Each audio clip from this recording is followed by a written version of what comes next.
ஒரு டெமோக்ரஸிக்குள்ளே நம்ம அதை ஃபிக்ஸ் பண்ண முடியாது. அதுதான் பிரச்சனை. இப்போது கமெண்ட்ஸு போய் பார்த்தோம்னா நம்ம குடும்பத்தையெல்லாம் இழுத்து திட்டுவாங்க.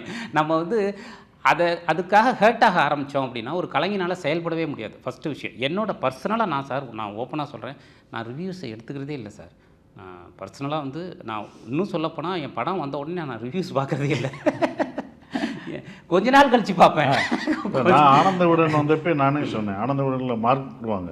உங்கள் விகடன் மேடையிலே நான் வந்து சொன்னேன், ஏன் நான் விகடன் மேடையில் நான் விகடன் விமர்சனம் எனக்கு என்ன நம்பர் தான் சுப்பிரமணியத்தில் பார்த்ததில்ல. நான் ரொம்ப நாள் கழித்து தான் பார்த்தேன்.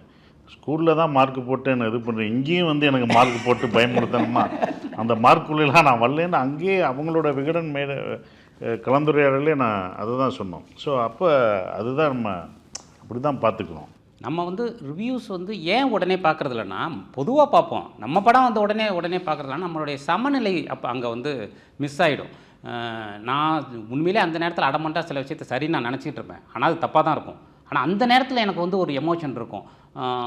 சில விஷயங்கள் சரியை தப்புன்னு நினச்சிட்டு இருப்போம், தப்பாக சரின்னு நினச்சிட்டு இருப்போம். அந்த நேரத்தில் நம்ம ஒரு பேலன்ஸாக இருக்க மாட்டோம். ஸோ அதனால் நம்ம வந்து அதை அந்த நேரத்தில் நம்ம கடந்து போய் கொஞ்ச நாள் கழித்து அதை பார்க்கும்போது நம்ம லேர்னிங் அப்போ நம்மளே பக்குவப்பட்டிருப்போம். நம்ம பண்ணது இதெல்லாம் தப்பு, இதெல்லாம் சரி அப்படின்னு நமக்கு ஒரு லேர்னிங் இருக்கும். அதனால் நான் எப்போவுமே ரொம்ப ஓப்பனாக இருப்பேன் சார். எனக்கு வந்து ஒரு ஃபிலிம்ங்கிறது மக்கள் சொத்து.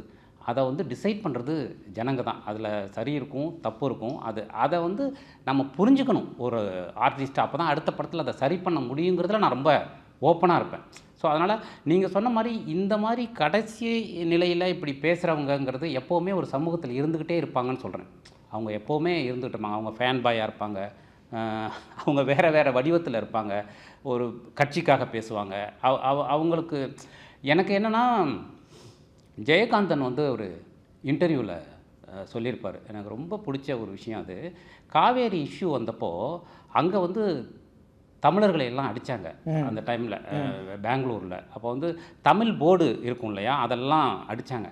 அதை பற்றி அப்போ அங்கே அவங்கள அடித்தாக்கா பதிலுக்கு நம்ம இங்கே அடிக்கணும், இங்கேயும் அந்த போர்டெல்லாம் கன்னட போர்டெல்லாம் வைக்கக்கூடாது அப்படின்னு சொல்லி அதை பற்றி ஒரு கேள்வி ஜெயகாந்தன் கேட்கப்பட்டது.